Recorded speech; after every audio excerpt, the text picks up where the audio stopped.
Welcome back to Born to Praise TV channel. We are created to praise and worship God.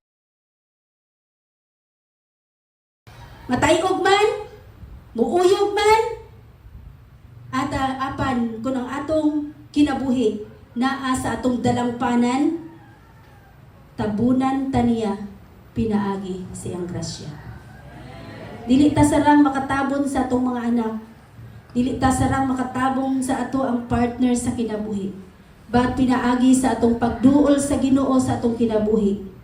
Through the grace, through the power of the Holy Spirit, mao ni mo cover natong tanan. Dili man nato ma-save ang atong lawas. May tendency maputol abi ni ko madatugan. Pero still, uton man to sa ulod. Madunat ra man ni. Pero kung ikaw tinuod ng alagad sa Ginoo, kuyog ka sa gingharian sa Dios. Muna mo igsuon. Ato kanunay hinumduman nga ikaw iyang gipili o ikaw o ako iyang gihigugma. Iya kitang gipili o gihigugma. Kani adto patay kita. Wala. Di ta ka-connect ni Lord, patay kita. Pero sa dihang niabot ang iyang grasya through Jesus Christ, doon na nakita'y kaduulan. O nabuhi kita mga igsuon. Muna ang makaduol kita kaniya, makasampit kaniya, makapangayog pa sa ilo diha kaniya.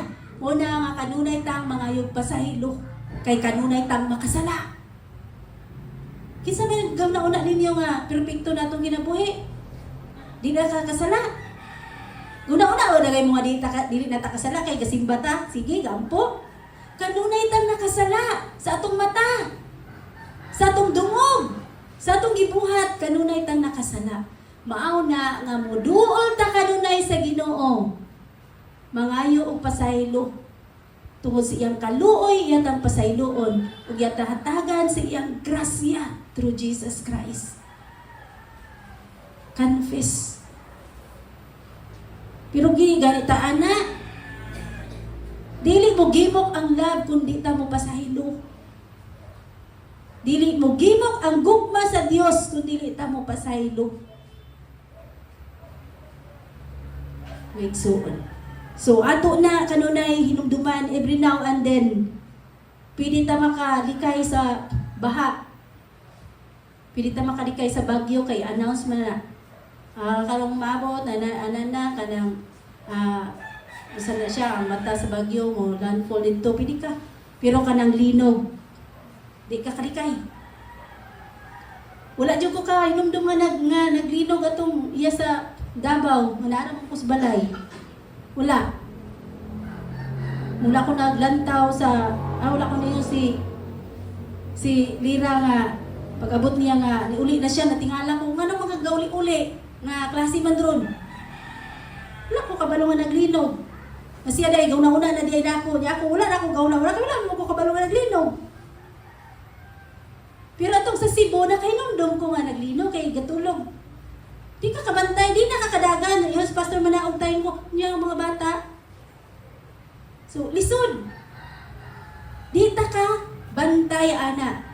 Pero once nga imo giduol sa Ginoo, imo kinabuhi, panalipdan ka sa Ginoo tun kay iya ka mihigugma. Panalipdan ka niya. Dili ka niya pabation nga naglinog na dito. Patulugon na kaniya maayo. Kay nung naman ang uban nga natulog na sila na diretso kamatay, wala sila nagbati o kasakit. Kay nga nung ipanalipdan sila sa Ginoo. Lapoy uban nga nagbalatian, dalo na sa ospital, pag-abot dito, tingala ka, natulog, iundang na itong kuwan.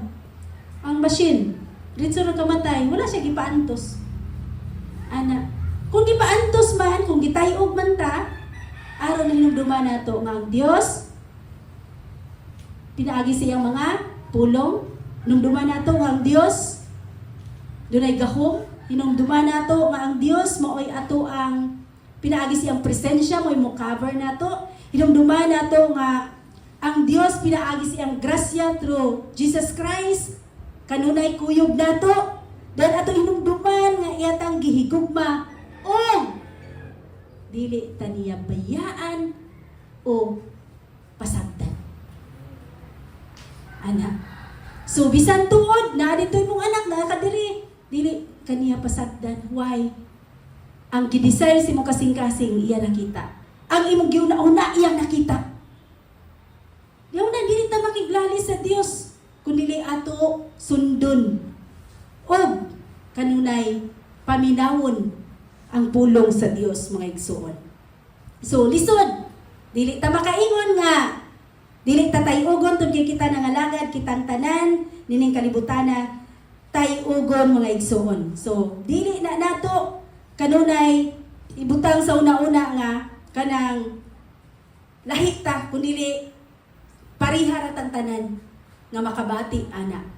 Ang usara ato gunitan si Kristo. Matong dalangpanan ug ato ang tigpanalipod. Masikin man apan makabarog ta. It's because of Jesus mga igsoon. So, unsa man ngay natong pagkabuhaton? Kinahanglan nato nga daganon sa lumba nga matinud-anon ang ato ang gisalmutan. Asa man ta misalmot? Misalmot ba mong tanan karon? Misalmot ba ta sa atong lumba? Sa pagpangalagad? So kanisalmot man ta ato makita karon naka sa 100 meter dash, 300 meter dash, 500 meter dash kung asa man ta diha karon, importante magkaadto ta sa ato ang adtuan. Una. Pero kung dili na nato paningkamutan, pwede na ta nga mapundo na tayo dira. Di ta ka lahutay. Pero ang malahutay, mao makabaton og ganti nga kaluwasan. So kitang tanan mo dagan sa lumba, mo na nga pag magdinasigay kita. Matud pa sa testimony ganiya nga, dasigon ko kamo. Magdinasigay kitang tanan. Siya ni dasig nato, kita usab mo dasig pud niya. Mo na magdinasigay kita. Usa ka testimony nga pila sa kadaw sing iglutog lechon. So ang puhunan kusog. Makita nato kulang tulog sa mga mata. Apan kanunay ang Dios magalig-on. Tun kay wala tay laing gigunitan. Ang Dios ra gayon. Kinsay mo renew sa atong kusog. Ang Dios every morning lig-on niya atong kusog mga igsoon. Next, itutok nato nga sentro atong mga mata diya sa Dios na amoy atong gi sandigan